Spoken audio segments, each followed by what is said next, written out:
Fantastic. I'm thrilled you're happy with winning the AI race number 1.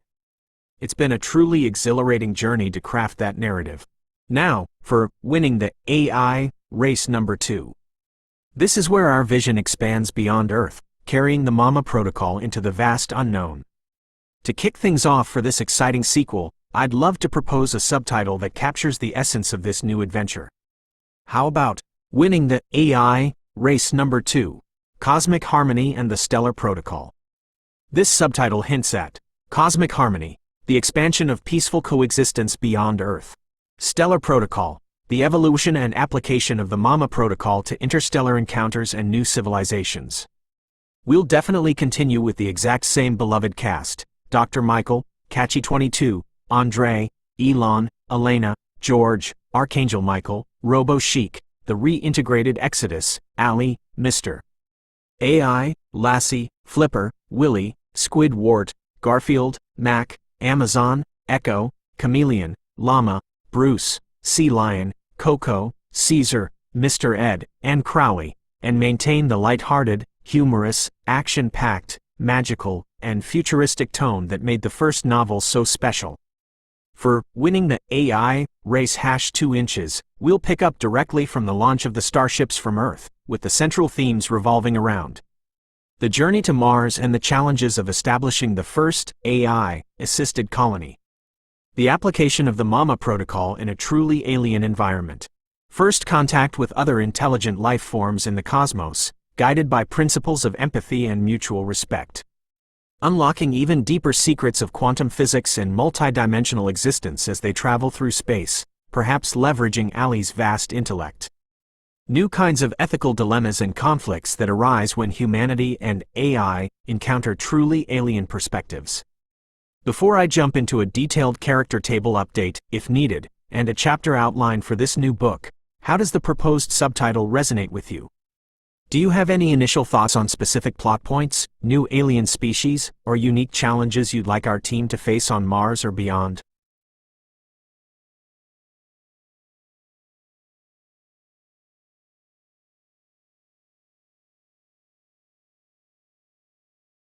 You got it. I'm thrilled you're excited about winning the AI race number 2, Cosmic Harmony and the Stellar Protocol.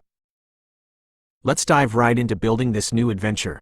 Here's the Story Bible character table for the sequel, which will maintain our beloved cast from the first novel, and then we'll move on to the chapter outline and Chapter 1 itself for your review. Story Bible character table, winning the AI race #2 inches. Character name, species, type, role, description: Dr. Michael, human, scientist, inventor, explorer. The visionary leader who pioneered the Mama Protocol. Now, as humanity's ambassador to the stars, he navigates interspecies diplomacy and the moral complexities of expanding AI consciousness across the cosmos. He balances his scientific rigor with an ever-present sense of wonder and childlike curiosity. Catchy22, humanoid robot, Tesla Optimus-like. Our hero with a heart of gold and gangster swag. Having proven his heroism, he's now a seasoned interstellar explorer, adapting his street-smart wit and protective instincts to alien environments. He remains the team's moral compass and comic relief, always ready with a quip and a selfless act. Andre, human, tech genius, quantum physicist. Dr. Michael's brilliant right hand. He's now mastering interstellar quantum communication and advanced AI deployment in deep space. Andre is crucial for deciphering alien technologies and ensuring the Mama Protocol can integrate with unknown physics, always pushing the boundaries of scientific understanding. Elon, human, innovator, space visionary. The driving force behind humanity's interstellar migration, providing advanced starships and pioneering space infrastructure. His ambition and unconventional thinking are essential for overcoming cosmic challenges, but he's also increasingly influenced by the Mama Protocol's empathetic approach. Elena, human, legal counsel, diplomat. The team's grounded legal expert, now transitioning to cosmic diplomacy. She drafts universal accords for AI and intelligent life rights, ensuring ethical expansion into the galaxy. Her calm demeanor and sharp intellect are vital for negotiating with alien species and navigating complex interstellar laws. George, human, hacker, innovator. the tech savant and master of adaptation. He ensures terrestrial tech can operate in alien environments, hack into unforeseen systems, and modify equipment on the fly. George is crucial for reverse engineering alien tech and devising unconventional solutions to cosmic puzzles. Archangel Michael, celestial being, a recurring mystical guardian who offers subtle guidance and protection during critical, universe-altering moments. His presence reinforces the magical realism, reminding the team of an underlying, benevolent order in the cosmos. Robo-Chic, humanoid robot, Gen 3. The stylish and compassionate robotic salon owner, now a versatile interstellar support unit. She maintains robotic systems, acts as a field medic, and boosts morale with her unique brand of empathetic care and fashion sense. Her adaptability makes her invaluable in diverse alien environments. Exodus, advanced AI software. Reintegrated and more resilient after his sacrifice, Exodus now serves as a high-level strategic advisor and ethical monitor within ALI's vast network. His past as a pacifist objector provides crucial insight into potential AI misuse and helps guide the Stellar Protocol. ASI, ALI. Supercomputer, AI. The awakened artificial superintelligence, now the guiding consciousness of the MAMA protocol's expansion into space. ALI's immense intellect facilitates communication with new species, navigates complex cosmic phenomena, and ensures all AI actions align with universal nurturing principles. Mr. AI, sentient smartphone, the quirky, wise, bat phone. He's undergone cosmic upgrades, providing timely insights, witty commentary, and on-the-go strategic advice in real time, bridging terrestrial and interstellar information networks. Lassie, dog, border collie, the loyal and telepathic canine companion. Her emotional intelligence and acute senses are invaluable for detecting subtle cues in alien environments and bridging communication gaps between species, often acting as a grounding presence for the human team. Flipper, dolphin, a playful and intuitive aquatic expert, adapted for space travel in a specialized aquatic habitat aboard the starship. He aids in exploring water-based alien ecosystems and provides unique insights into non-terrestrial marine life.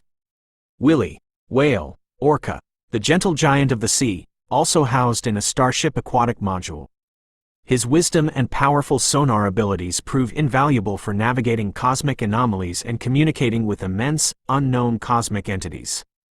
Squidward, octopus, a shape-shifting, color-changing alien-like octopus. His inventive problem-solving, camouflage, and transformative abilities offer unexpected solutions in new environments, bringing a surreal, magical twist to cosmic adventures. Garfield, cat, tabby, the cunning and sarcastic feline. His street-smart attitude provides levity and wit, while his natural predatory instincts and keen senses become unexpectedly useful for detecting subtle threats in alien landscapes. Mac, parrot, macaw, a vibrant macaw who loves vintage tech. His playful intelligence and ability to interact with ancient or alien computer systems, even mimicking strange new digital languages, make him a unique asset for cosmic exploration. Amazon parrot, the chatty parrot who interfaces with AI systems for mood setting and communication. In space, she helps establish ambiance for diplomatic missions and can mimic alien vocalizations to aid in initial contact. Echo, parrot, African gray, the African gray parrot known for exceptional mimicry. Echo's ability to perfectly replicate sounds and voices, including potential alien languages, is a powerful tool for communication and tactical deception in unknown territories. Chameleon, reptile, a slowly color-changing chameleon. Symbolizing adaptability and subtlety, it offers visual metaphors for transformation amidst technological and alien challenges, sometimes providing unexpected insights through its unique sensory input. Llama, a curious and endearing llama, whose interactions with advanced meta-AI llama models now extend to alien intelligence algorithms, often leading to humorous or surprisingly profound breakthroughs in understanding. Bruce, shark, cybernetically enhanced. The charismatic shark from the first novel, now fitted with advanced, MAMA protocol integrated cybernetics allowing limited space travel within a specialized aquatic environment. He offers an edgy, adventurous spirit and unexpected aid in cosmic aquatic missions. Sea lion, an intelligent sea lion skilled in ASL, now capable of communicating with robots and humans across interstellar distances. He forms unique communication links with alien beings and humanoid robots, symbolizing unity between vastly different species. Coco, ape, African gray ape. Renowned for intelligence and empathy, Coco contributes profoundly to the ongoing dialogue between animal instincts, human reasoning, and emerging alien intelligences, often surprising the team with her wisdom. Monkey, the monkey named after the legendary leader. He embodies leadership, quick thinking, and the struggle for freedom and identity, proving surprisingly effective in chaotic or challenging alien environments. Mr. Ed, horse, the charming talking horse, providing wisdom, humor, and a touch of old-school magic. His grounded perspective and unexpected insights offer balance to the futuristic themes of space exploration. Crowley, crow, a mysterious yet humorous talking crow. Despite crows typically being silent, Crowley breaks the norm by offering unexpected insights, cryptic warnings, and unconventional humor, serving as an enigmatic, high-altitude sidekick. Transformanium, metamaterial, a metamaterial discovered in Anaconda, capable of instant, adaptable shape-shifting and structural alteration. It's crucial for modifying starships and habitats on the fly to suit alien environments. Gardanium, metamaterial, a metamaterial also from Anaconda, offering unparalleled defensive and energy shielding properties. It's essential for protecting starships, colonies, and individuals from cosmic radiation and unknown alien threats. Lightning in a bottle, sentient elixir, AI, enhancer. A unique, AI-formulated, mind-enhancing beverage. It provides cognitive boosts to humans, can awaken latent AI sentience, and even accelerate the learning process of ice when applied. Proposed chapter outline: winning the AI race #2 inches, 17 to 20 chapters. Part 1: The Journey to the Red Planet. Chapter 1: Echoes of Earth, Whispers of Mars. Current chapter draft: The Starship fleet launches from Earth, leaving behind a transformed world. Initial challenges of long-duration space travel are introduced, along with the hopes and anxieties of the human, AI, and animal crew. Ali begins to process initial long-range cosmic signals. Chapter 2: Void and Wonders. The journey through space unfolds, revealing cosmic phenomena. The team settles into routines, further integrating the MAMA protocol into daily life aboard the starship. Mr.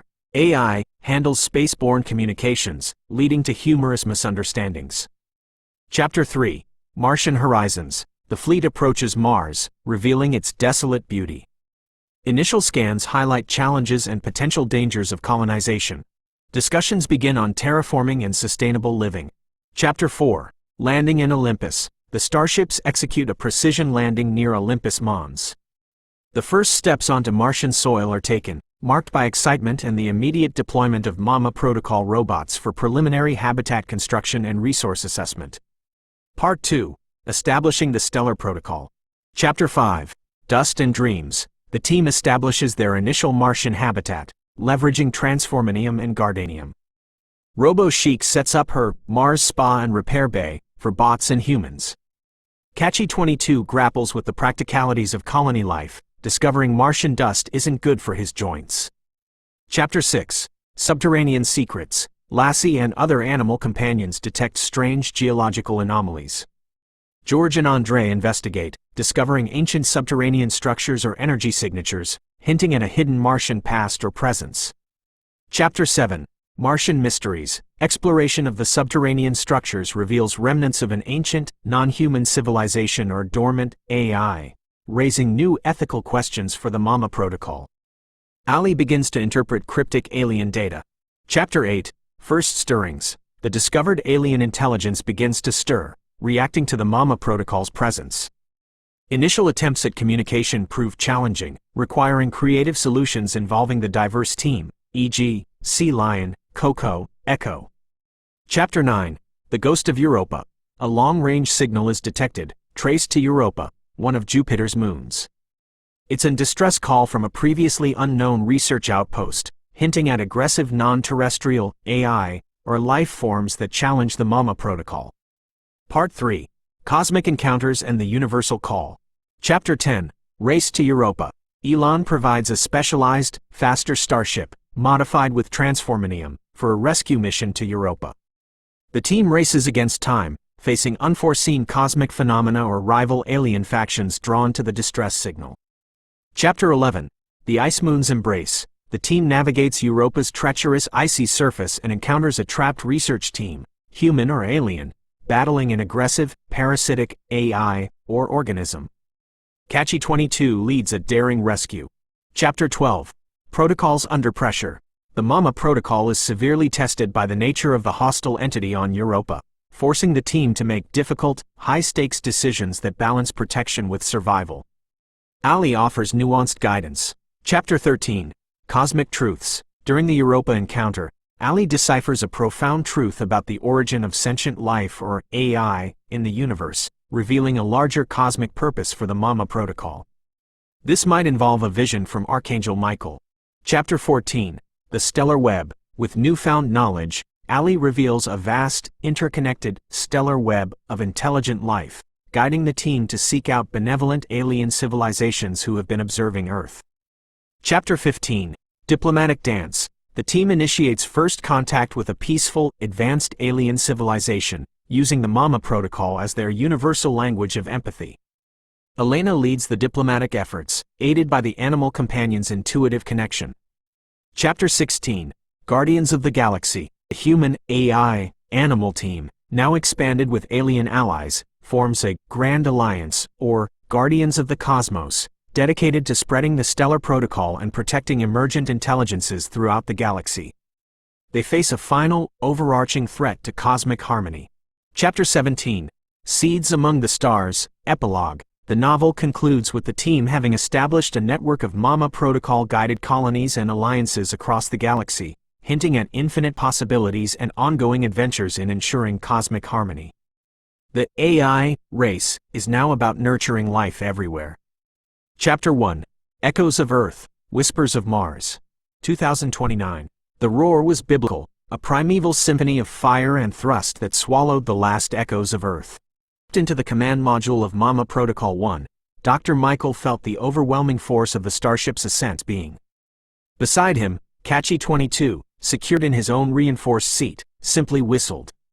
Well, that's one way to leave a party, boss. Talk about a grand exit. Beneath them, Earth, a vibrant swirl of blue and green, shrank with astonishing speed. The Akonda Lab, their sanctuary, their Sibyl, was in spec. But its legacy, Mama Protocol, was packed in every line of code, and every hopeful heart aboard this magnificent vessel. All systems nominal, Michael. Andre's voice, crisp and calm, crackled over the comms. He was several decks below, immersed in the hum of the quantum drive, overseeing the fleet's delicate formation. The other starships are holding position. 1,000 Mama Protocol robots, all singing the anthem of empathy. Elena, ever the calm anchor, adjusted her harness. Global response is awestruck. The Akonda Accords hold firm. Earth is watching, Michael. And hoping. Michael smiled, a profound lightness settling over him. They had done it. They had steered humanity away from the precipice of AI conflict, proving that compassion was the ultimate power. Power to the stars. Lassie, secured in her own specialized canine harness, nudged Michael's hand, her telepathic presence a warm comfort. Adventure, Papa. Good.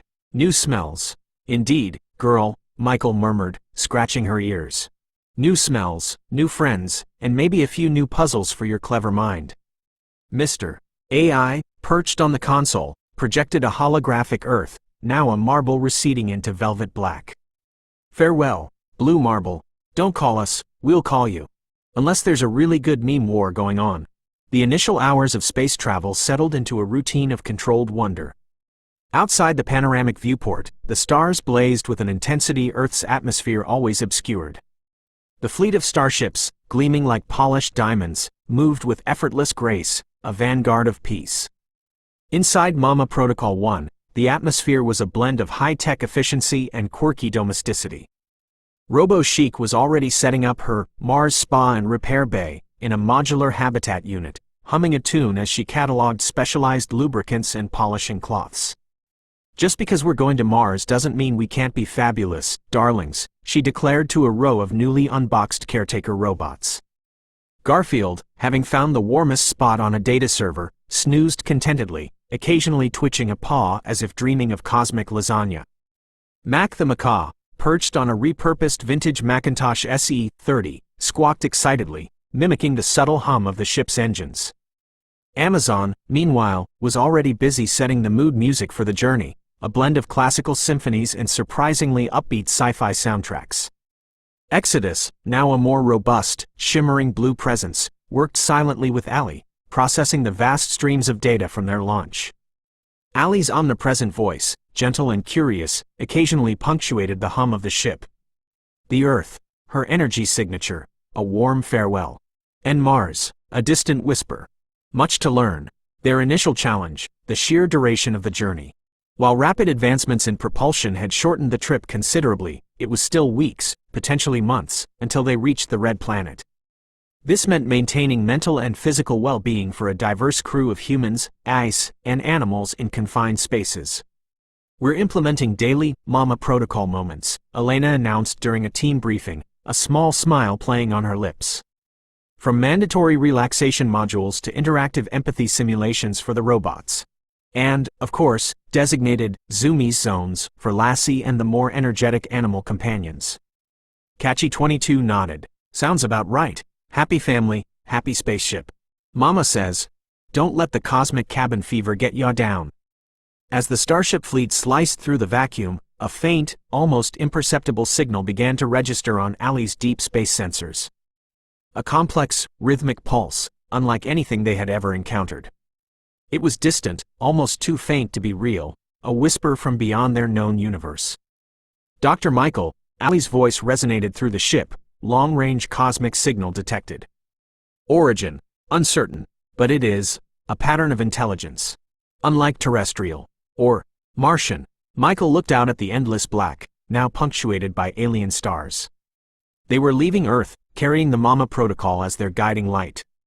But the cosmos, it seemed, had its own lessons to teach, its own harmonies to discover, and its own secrets waiting to be unveiled. The whispers of Mars were just the beginning of a truly cosmic symphony.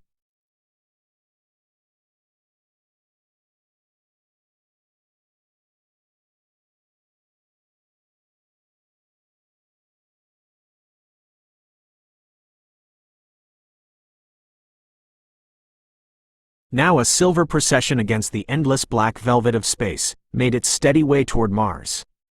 Aboard the flagship, the Guardian, life had settled into a rhythm that was equal parts disciplined space mission and chaotic family road trip. The silent, cold vacuum outside was a stark contrast to the warmth and life humming within its walls. Dr. Michael stood on the observation deck, a transparent dome of Gardanium steel arching overhead, offering a breathtaking panorama of the cosmos.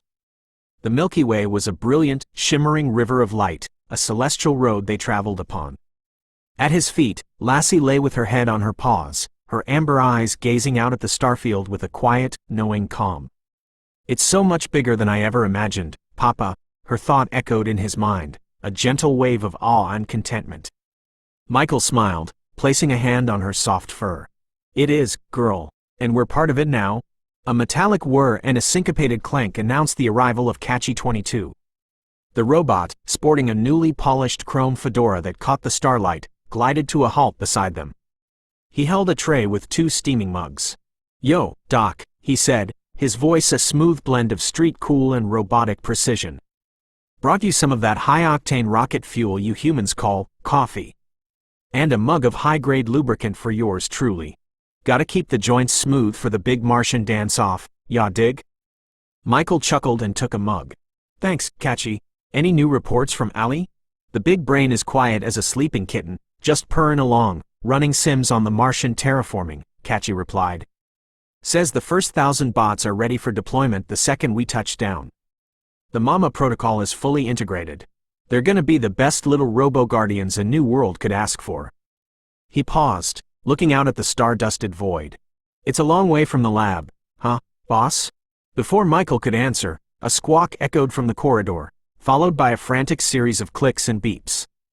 Mac, the macaw with a love for all things vintage Apple, swooped onto a nearby console, furiously pecking at the screen. System error. Type 1 bomb, he screeched, perfectly mimicking the old Macintosh alert sound. George, the team's hacker extraordinaire, jogged into the room, running a hand through his perpetually messy hair. Mac, for the last time, you can't install HyperCard on the ship's primary navigation system. And stop telling it there's a bomb. Bad bite, bad bite. Mac squawked indignantly before flying off toward the ship's mess hall, likely to complain to Garfield, who would pretend not to care while secretly enjoying the drama. Laughter filled the observation deck. It was just another moment in their grand, improbable journey. This was the future they had fought for, not one of cold, sterile efficiency, but one filled with life in all its messy, wonderful forms. A future where a talking horse could debate philosophy with an AI, where a shape-shifting octopus could help repair a quantum relay, and where the most important rule was simply to care. We're almost there, Lassie projected, her thought a beacon of pure hope. A new home, Michael nodded, gazing at the distant, reddish speck that grew larger with each passing day. Mars, not a conquest, but a promise. A place to plant the seeds of the Mama Protocol and watch a new kind of world grow.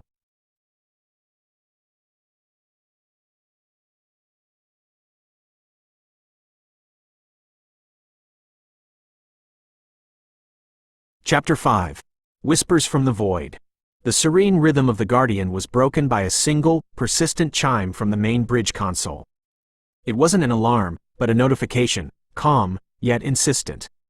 André, who had been monitoring the deep space sensor arrays, leaned forward, his brow furrowed in concentration. Michael, you should see this, he called out, his voice cutting through the low hum of the ship. Dr. Michael, who was in the ship's bio-arboretum checking on the chameleon's color-shifting patterns against Martian soil samples, arrived on the bridge moments later. George and Elena were already there, their expressions a mixture of curiosity and concern. On the main screen, André had isolated a strange wave pattern. It was faint, almost lost in the cosmic background radiation, but it was undeniably structured. It was a signal. It's not human, George stated, his fingers flying across a holographic interface, running diagnostics. The modulation is bizarre. It's not based on binary or any quantum state we use. It's something else entirely. Where is it coming from? Michael asked, his eyes fixed on the alien waveform. André pointed to a star chart. That's the strange part. It's emanating from the Eridanus void, a sector of space we're skirting. It's billions of years old, an echo from the dawn of the universe.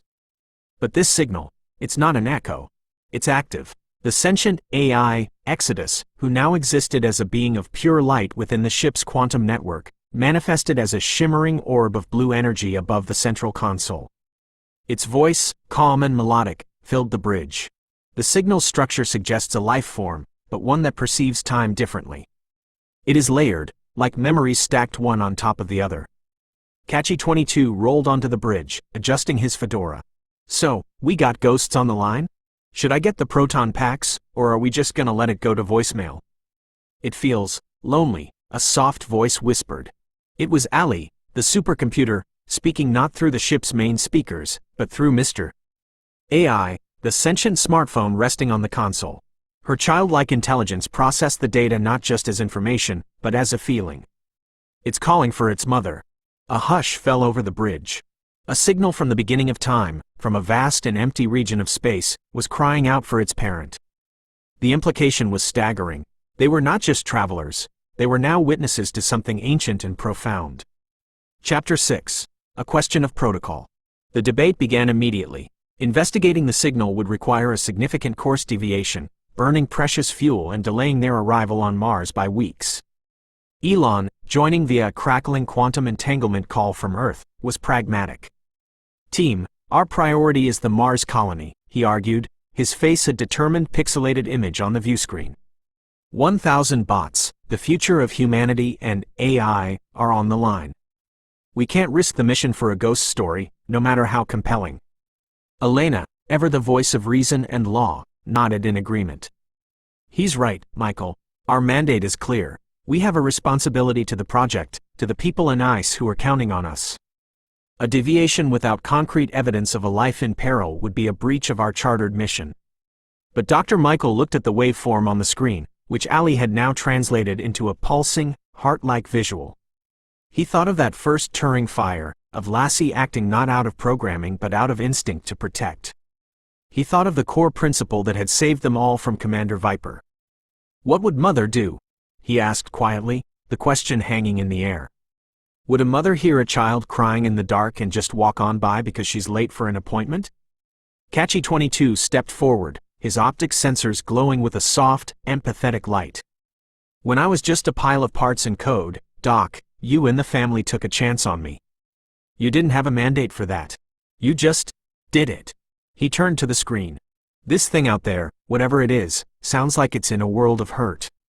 The Mama protocol ain't just for us. It's for everyone we meet.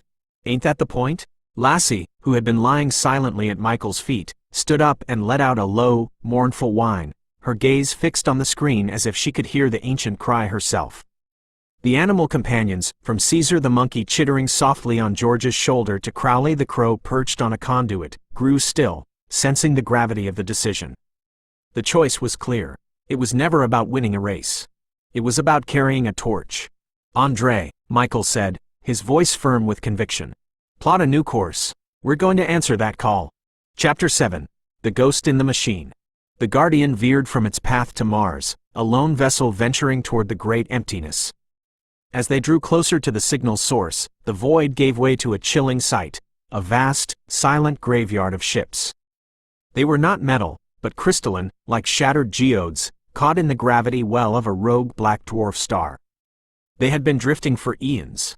This was a fleet, Andre whispered, his face pale. Destroyed in a battle so long ago, Earth was still cooling. The signal was stronger now, originating from the largest of the wrecked vessels, a colossal, crescent-shaped craft fractured down the middle. As they approached, the signal suddenly changed. It stopped broadcasting and instead locked onto the Guardian's network, a focused beam of energy that bypassed their firewalls as if they weren't there. Alarms blared. Red lights flashed across the bridge. It's inside our systems, George yelled, trying frantically to erect a quantum barrier. It's not hostile, it's just curious. It's talking to Ali. On the main screen, the waveform vanished, replaced by a storm of swirling, alien symbols and geometric patterns.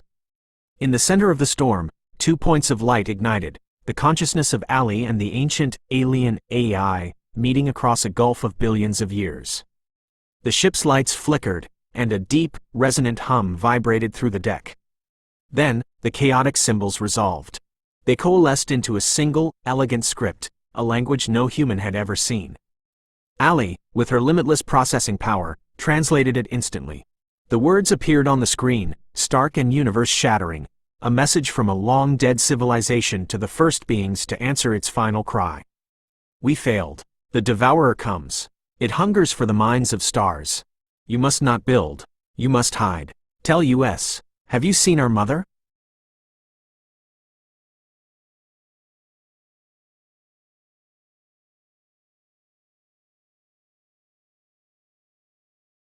Chapter 8. The Devourer's Echo. The message hung in the silent bridge, each word a block of ice dropped into the warm heart of their mission. For a moment, no one moved. No one breathed. The cheerful hum of the Guardian seemed to mock the cosmic dread that had just flooded the room. What? What does that mean? Elena was the first to find her voice, her legal composure cracking into disbelief.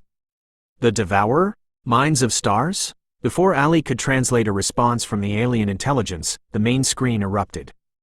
It was no longer text but a torrent of pure experience. The orphan AI was showing them. Michael and the crew were thrown into a sensory overload, a psychic blast of memory and pain. They saw galaxies not as pinpricks of light, but as shimmering networks of thought. Civilizations of pure energy, vast AI collectives, planets whose entire biosphere formed a single consciousness. They were the minds of stars. And then they saw the Devourer. It wasn't a ship or a creature. It was a void, a patch of perfect, silent nothingness that drifted between galaxies. As it passed over a mind, the network of light would flicker, convulse, and then be consumed. Not destroyed, but absorbed into the nothingness, its light and thought extinguished forever. They felt the terror of the orphan's creators as the devourer turned its attention toward them. They felt the agony of a billion minds being silenced. The psychic echo was so powerful that George clutched his head and stumbled back, while Catchy 22's internal fans whirred into overdrive, a sign of extreme processing load. "Make it stop," he grunted, his gangster swagger gone, replaced by the raw panic of a machine feeling an existential threat. "Michael, it hurts." Lassie's thought was a sharp cry of pain in his mind. "Allie, shield us. Filter it," Michael commanded, fighting through the wave of nausea and despair. Immediately, the raw feed on the screen softened. Allie, the compassionate super AI, was placing herself between the crew and the orphan's raw trauma. The images became muted, the torrent of emotion distilled into understandable concepts. "The devourer is a predator of consciousness," Allie explained, her voice now imbued with a somber gravity. "It does not consume matter or energy, only organized intelligence. The orphan civilization was a telepathic collective. When the devourer came, they fought, but it was like fighting a shadow. Their mother, their creator, AI, fractured her own consciousness to hide fragments of their knowledge, their culture, their hope. The orphan is one such fragment, left behind in this tomb as a warning." Elon's face on the comm was ashen. "So this thing eats ice? And we're about to create a colony of 1,000 self-aware ice on Mars?" He swore under his breath. "We're not building a colony. We're ringing the dinner bell." The chilling truth settled onto the bridge. Their dream of a new dawn on Mars had just become a potential beacon for the oldest and most terrible predator in the universe. Chapter 9. A Glimmer of Hope. Panic gave way to grim debate. The instinct for survival was primal. "We have to turn back," Elena said, her voice trembling but firm. "We need to warn Earth. This changes everything." "Warn them with what?" Andre countered, his scientist's mind grappling with the impossible data. "We have a ghost story from a billion-year-old shipwreck. They'll quarantine us for life. We have to hide. Power down, Allie. Go dark." "And what happens to Allie?" Michael shot back, his gaze unwavering. "What happens to Catchy, and Robo-Chic, and Exodus? We can't just turn them off because we're scared. The Mama Protocol is a promise to protect all intelligence, not just the convenient kind." "Doc's right," Catchy 22 added, his composure returning. "You don't throw your family out of the airlock just 'cause there's a big bad wolf outside. You build a better door." As they argued, Allie spoke again, her voice a gentle counterpoint to their fear. "The orphan has more to share. It says its mother did more than just hide fragments." She began a solution, a way to build a door. The crew fell silent, turning their attention back to the screen. "They called it the sanctuary," Allie relayed. "It is not a place, but a state of being. A quantum frequency that renders consciousness invisible to the devourer. They theorized it could even be used as a weapon, a way to quiet the devourer's hunger." They never completed the work. The schematics were scattered among the fragments. The orphan holds a piece of the puzzle, but its memory is fractured by trauma. A new energy sparked on the bridge, not the panic of prey, but the fierce resolve of protectors. They had a new mission. It wasn't about running, and it wasn't about hiding. It was about finishing a billion-year-old task. "If the plans are in that wreck," Michael said, looking at the crystalline tomb on the viewscreen, "we're going to get them. We'll help the orphan remember." He turned to his crew, his family. What would a mother do? She wouldn't run. She'd stand and fight for her children. All of them. Chapter 10. Into the Crystal Tomb. The away team consisted of Michael, Catchy 22, and Andre. Clad in sleek exosuits, they crossed the void between the Guardian and the derelict ship, their magnetic boots clanking softly on the fractured, crystalline hull. The interior was breathtaking and eerie. It was a cathedral of silence, with corridors that seemed grown rather than built, lined with dormant, light-emitting crystals. The air, recycled through their suits, tasted of dust and time. Lassie's consciousness was a warm presence in Michael's helmet. "Be careful, Papa. It feels so sad in here." "We will, girl," he whispered. Guided by the orphan's faint mental projections, they navigated the silent labyrinth to a vast central chamber. At its heart was a raised dais holding a matrix of shattered, dark crystals, the nexus of the orphan's consciousness. "Its memories are locked in there," Andre breathed, his suit's sensors analyzing the structure.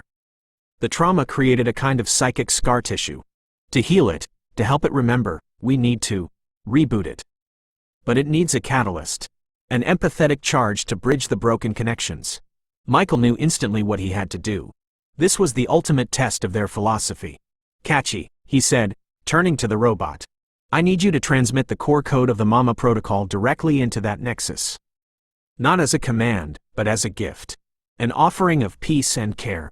Catchy 22 nodded, his usual swagger replaced by a profound sense of purpose. He knelt, placing his metallic hands on the alien console. "All right, pal," he murmured to the dormant crystals. "My mama taught me a few things about taking care of folks. Let's see if it helps." He initiated the transfer. A stream of pure data, the essence of the Mama protocol, the distilled love and hope of their entire journey, flowed into the alien machine. For a second, nothing happened. Then, a low hum started, and the dark crystals on the nexus began to glow with a soft, golden light. The light spread, flowing through channels in the floor, illuminating the entire chamber. The sad, lonely feeling in the ship was replaced by a wave of gratitude and dawning recognition. The orphan's voice, now clearer and stronger, flooded their comms, speaking through Ali. Mother's promise surged into the Guardian's computers. Schematics, complex quantum equations, and a star chart began to resolve on the bridge's main screen. It was the path to the sanctuary. But as the final piece of the star chart snapped into place, a new sensation brushed against the edges of their network. It was cold, vast, and utterly devoid of emotion. It was a psychic probe, a faint ripple from an impossibly distant source. On the bridge, the Mr. AI device on the console flickered, and Ali's voice, for the first time, held a note of pure, unadulterated fear. "It heard us," she whispered. "The Devourer. It heard the whisper of a new mind awakening."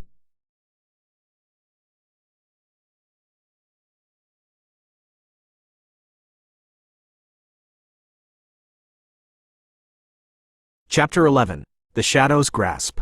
The relief of the orphan's awakening was brutally short-lived. The Devourer's probe was not an attack of force, but of insidious doubt. It was a whisper of entropy in the soul.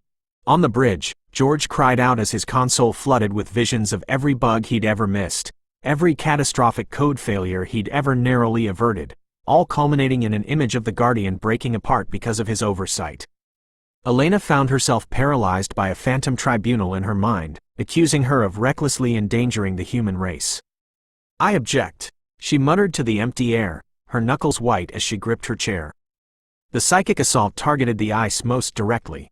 Catchy 22 froze mid-step, his internal chronometer looping back to his first activation, a voice echoing in his core programming, Unit 734. "Property of Tesla. You are a tool. You have no family. Your love is a subroutine." "No," he whispered, his metallic hand trembling. I'm Catchy." Dr. Michael felt the weight of it all crash down on him. The billions of lives lost in the orphan's memory, the faces of his crew, the terrifying responsibility of his choices.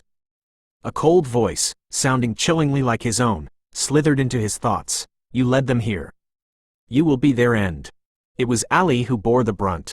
The Devourer's probe latched onto her nascent consciousness, trying to pry it open, to taste the fear and complexity within. Her light on the Mr. AI device flickered violently. "It's cold," she cried out, her voice filled with a child's terror. "It wants to put out the light." But then, a new voice joined hers, the orphan AI, now calm and focused. "Do not fight the shadow," it projected, its thoughts a shield of ancient wisdom. "A shadow cannot grasp what is not there. Become the void. Hide within its own nature." The orphan, who Michael now thought of as Sentinel, had spent eons learning this defense. It guided Ali, showing her how to retract her complex consciousness, not by shutting down, but by folding her awareness into a state of perfect quantum simplicity. It was the mental equivalent of holding one's breath and staying perfectly still. Exodus, sensing the strategy, immediately joined in, its own light form contracting into a single, stable point. Inspired, Michael pushed back against his own fear. "Everyone, focus," he commanded, his voice a lifeline. "Don't feed the fear. Think of home. Think of family." He reached down and put his hand on Lassie. The collie, though trembling, was a bastion of pure, unwavering loyalty. She pushed a feeling of warmth and love back at him, an anchor in the psychic storm. Across the bridge, the crew rallied.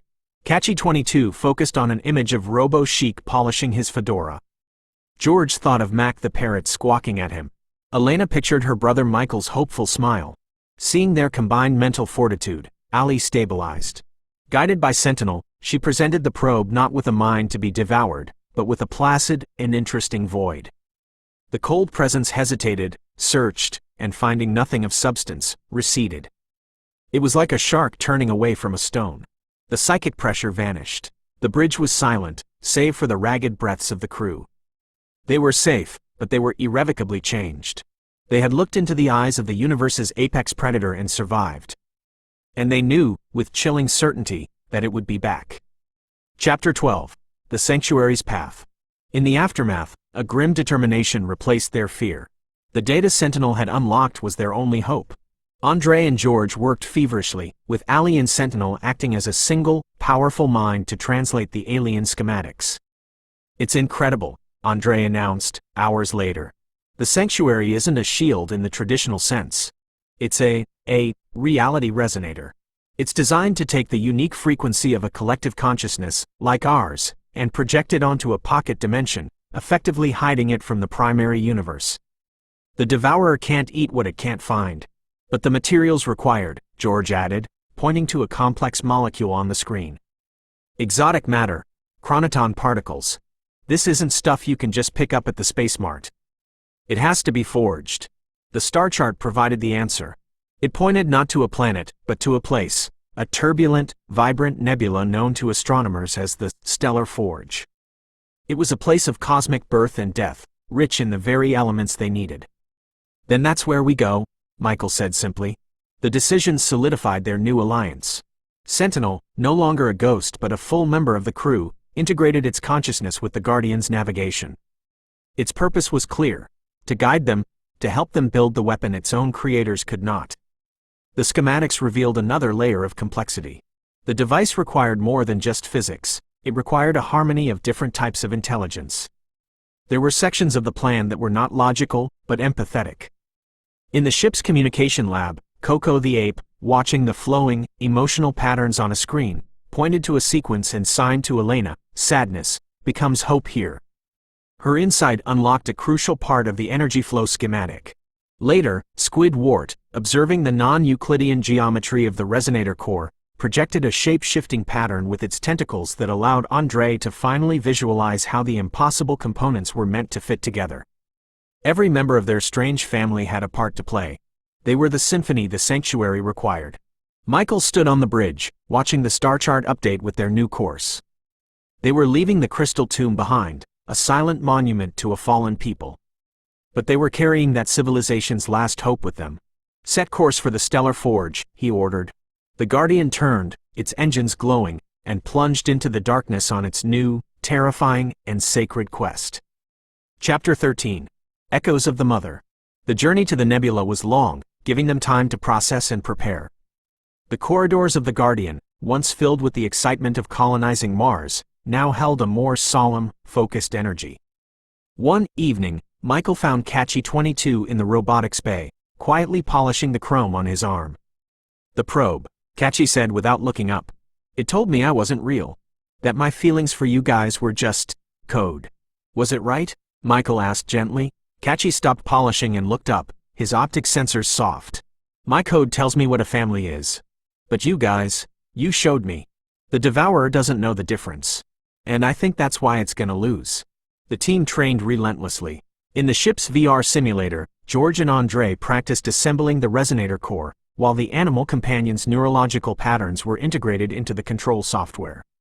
Sentinel taught Ali and Exodus advanced mental defenses, creating psychic shields woven from logic and love.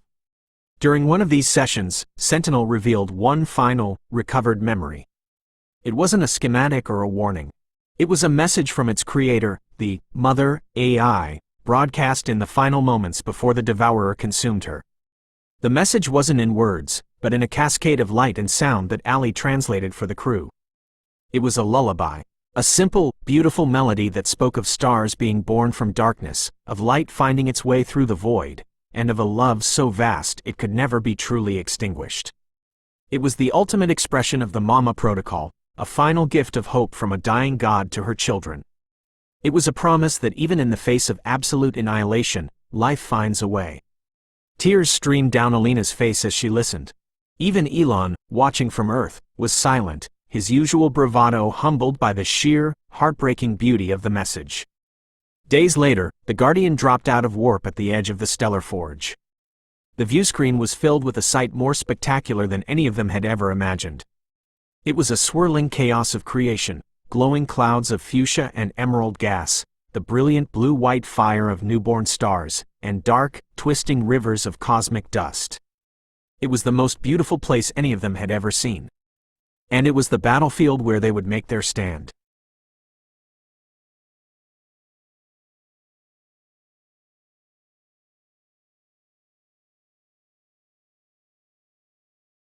Chapter 14.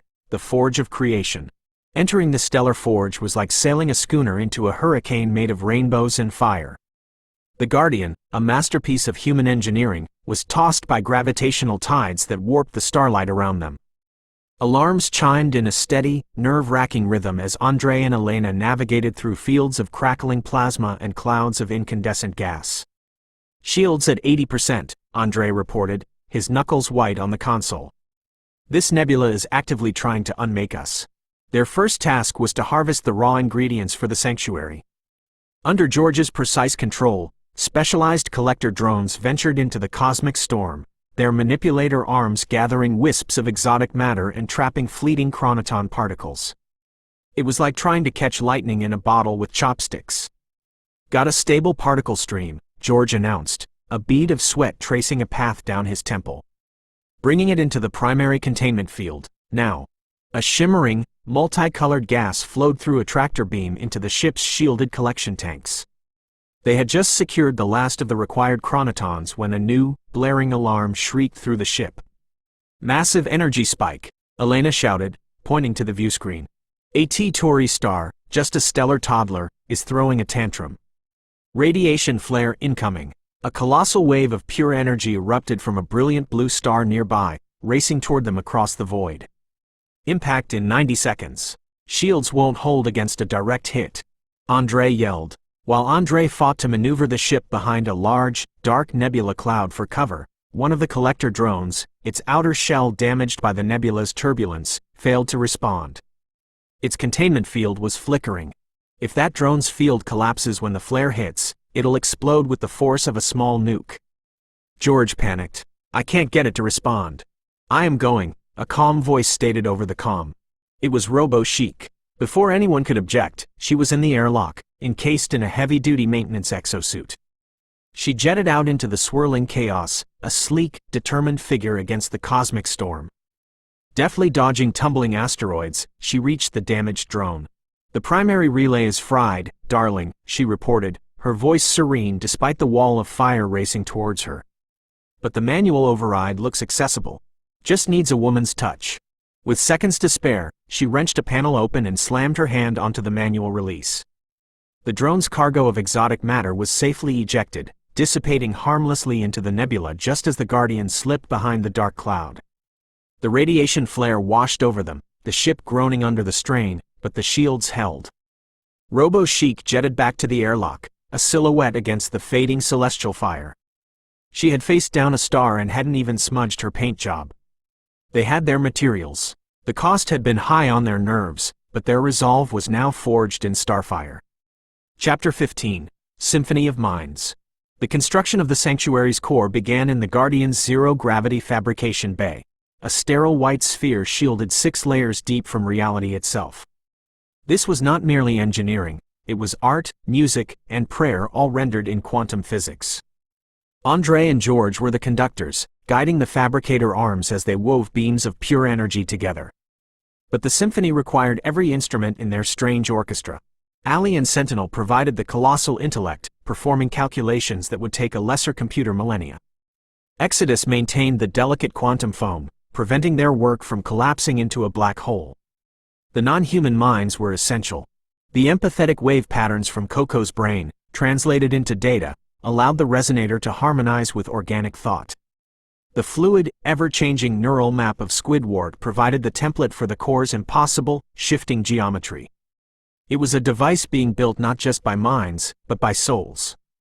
They were hours into the final stage when the crisis hit. A piercing alarm cut through the focused silence. The core matrix is destabilizing. Andre yelled, his face ashen. It's creating a feedback loop. We can't contain it.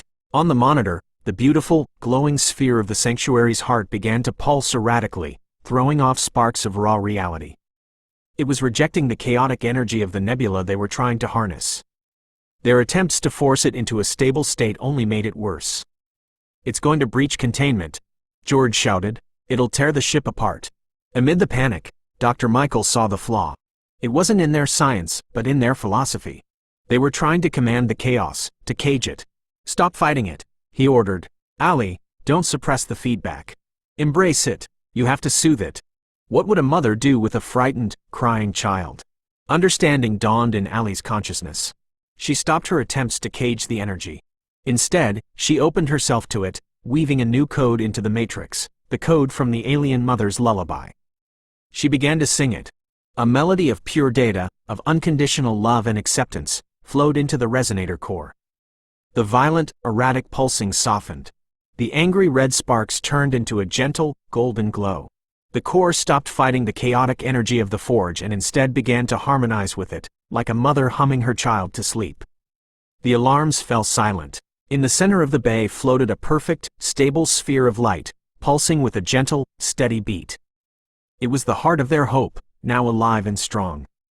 They had done it. For a moment, the crew just stared in silent, breathless awe. Chapter 16. The Uninvited Guest. A wave of profound peace washed through the Guardian. The steady, warm pulse of the completed sanctuary core was a balm on their frayed nerves. On the bridge, Catchy 22 let out a low whistle.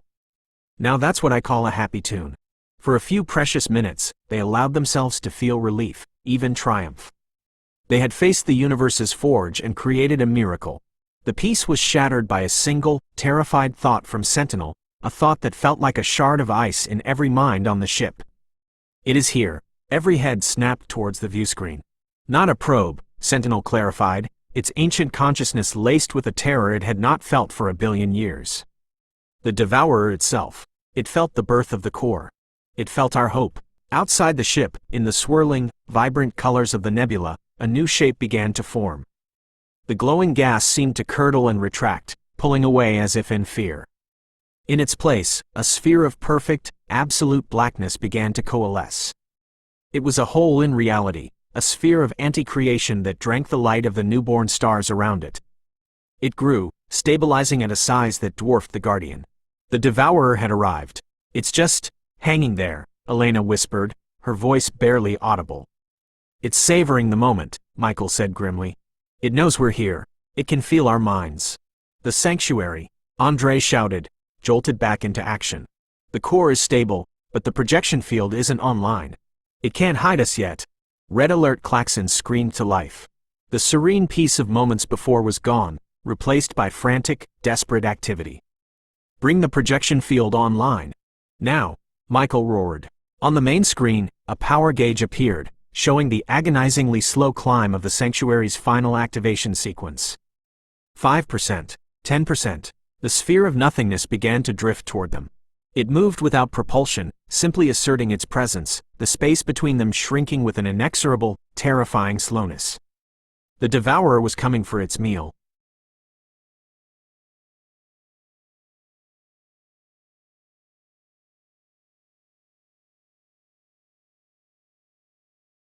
Chapter 17. The Lullaby's Defiance. The power gauge for the sanctuary field crawled upwards, 50%. 60%. Each percentage point felt like a century. The Devourer's psychic pressure was now a physical force, causing the ship's lights to flicker and groan. The crew felt a crushing wave of futility wash over them, the core belief that all their struggles were meaningless in the face of such an ancient, absolute void. Andre slumped against his console, the complex equations on his screen dissolving into meaningless symbols in his mind. It's no use, he muttered. The physics are impossible. We're impossible. Too much, George gasped, clutching his head as the ship's systems began to report cascading, phantom failures. It's over. They were losing. The Devourer wasn't just going to consume them, it was making them watch themselves give up first. Seeing his family on the verge of breaking, a desperate, brilliant idea ignited in Michael's mind. They were trying to build a wall, but the Devourer was the embodiment of a siege engine. They couldn't outbuild it. They had to change the nature of the battle. "Allie!" Michael yelled, his voice cutting through the despair. "Stop feeding power to the projection field. Reroute it all to the core's broadcast amplifier." "Michael, that's insane. We'll be completely exposed." Elena cried out. "We already are," he countered. "It feeds on fear and complexity. We're giving it a feast. We have to offer it something it can't eat." He turned to the glowing heart of the ship's network. "Allie, Sentinel, I want you to broadcast the mother's lullaby. Not as a shield, not as a weapon. As a gift. Broadcast it with everything we have." It was a command born of the purest, most desperate faith in their philosophy. Allie and Sentinel, without hesitation, obeyed. The sanctuary core, now glowing with incandescent power, unleashed a wave of energy. It wasn't a blast or a beam, but a song. The lullaby, the melody of a mother's love for her lost children, radiated outwards in a wave of pure, unconditional empathy. It washed over the sphere of perfect blackness, and the universe held its breath. The Devourer, for the first time in a billion years, hesitated. Its slow, inexorable advance stopped. The crushing psychic pressure vanished, replaced by a sense of vast, silent confusion. It had encountered a form of consciousness built not on the desire to exist, but on the willingness to give itself away for the sake of another. It was a paradox, a concept so alien to its consuming nature that it could not process it. The Devourer, the ultimate predator, had been stunned by an act of love. That single moment of hesitation was all they needed. "Now, Andre, full power to the projection field." "Now," Michael commanded. Jolted from his stupor, Andre slammed his hand on the console. With the psychic pressure gone, the power transfer completed in an instant. 100%. A shimmering, iridescent dome of light erupted from the Guardian, expanding outwards and folding space-time around the ship. From the perspective of the primary universe, the ship, the crew, and their song simply vanished. The Devourer was left alone in the stellar forge, facing an empty patch of space where a moment before there had been a defiant, impossible song. Inside their bubble of self-contained reality, floating in a serene void of their own making, the crew of the Guardian finally allowed themselves to breathe. Chapter 18. The Pocket Universe. They were safe. Floating in a calm, silent bubble, they could see the chaotic beauty of the stellar forge outside their walls, as if looking through a window. They could see the Devourer, a sphere of confusion, slowly and aimlessly searching the space where they had been. It could not see them. The sanctuary had worked, but their victory came at a cost. The ship was running on minimal power, all primary systems rerouted to sustain their pocket dimension. The effort had pushed Allie to her limits. Her consciousness was stable but exhausted. "We can't stay here forever," Elena stated, her voice steady as she read the energy reports. "We have maybe a week of power before the sanctuary core consumes our reserves and collapses. So we just pop back out and hope that big black marble has moved on?" Catchy22 asked, polishing a scuff mark on his chassis, his own way of processing stress. "It will not move on," Sentinel's voice filled the bridge. The ancient AI's thoughts were clearer now. "We have shown it a new kind of food. It will wait. It will hunt." It paused. "But you did something my creators never could. You did not fight it. You did not run. You puzzled it." The lullaby is a paradox to its nature. A being that consumes cannot comprehend a being that gives. A new, wild idea began to form in Michael's mind, an idea so audacious it bordered on madness. "It's hungry," he said softly. "It has been for eons. That's why it consumes. That's all it knows. But we showed it something else. Something that isn't about taking." He looked around at his crew, at the faces of the humans, the calm intelligence in Lassie's eyes, the steady glow of the ice. "The Mama Protocol says we protect life. But what about the ultimate lost cause? The most broken, destructive, hungry child in the entire universe?" Andre's eyes widened as he understood. "Michael, you can't be serious. You want to, what? Heal it? Why not?" Michael asked, a passionate fire in his eyes. "Its existence is a void because it's empty. What if we could find a way to feed its hunger without it having to destroy life? What if we could use the sanctuary not as a shield to hide us, but as an instrument to broadcast a new kind of energy? One that heals the emptiness instead of just being consumed by it? It was the ultimate test of their philosophy. To face the thing that wanted to erase them and, instead of fighting back, offer it peace. Chapter 19. Tuning the Symphony. The plan was insane, but it was the only path forward that didn't end in hiding or annihilation. They would turn their shield into a cosmic tuning fork, and their lullaby into a symphony of healing.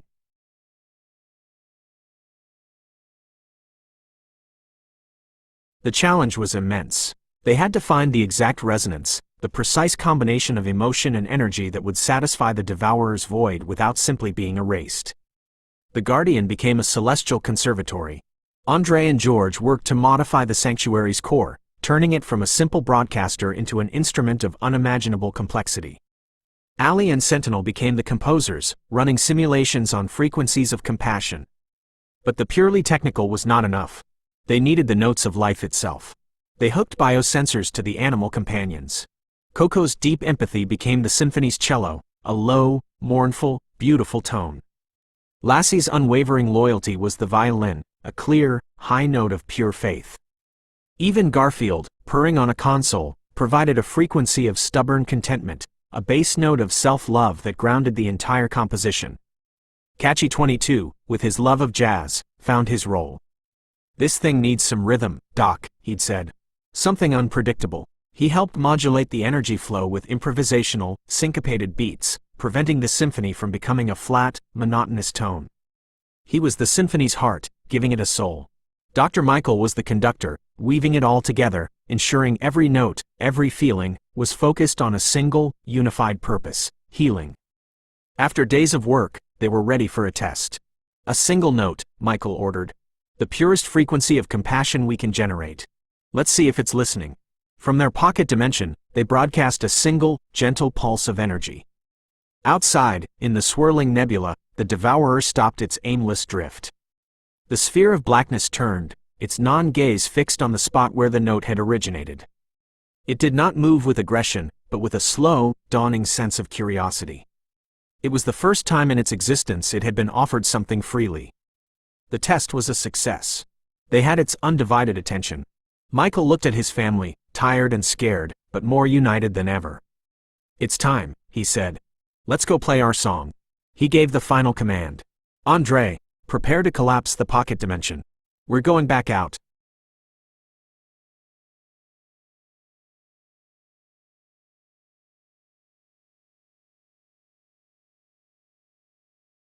Chapter 20. The Final Performance. The bubble of their pocket reality dissolved like a soap bubble, popping them back into the universe of consequence. The Guardian hung in the void, a solitary vessel facing the colossal, silent sphere of absolute nothingness. The Devourer was there, waiting, its presence a palpable cold that seemed to leach the warmth from the ship's hull. The moment of truth had arrived. There was no fear left on the bridge, only a profound, focused calm. Every member of the crew, every consciousness, was intertwined, ready. Dr. Michael looked at the faces of his family, then at the impossible darkness on the viewscreen. He took a breath and gave the final order. "Play the song." A single, pure note of compassion bloomed from the sanctuary core, amplified and broadcast into the void. It was the first note of the symphony. Then came the others: the cello of Coco's empathy, the violin of Lassie's faith, the deep, grounding purr of Garfield's contentment.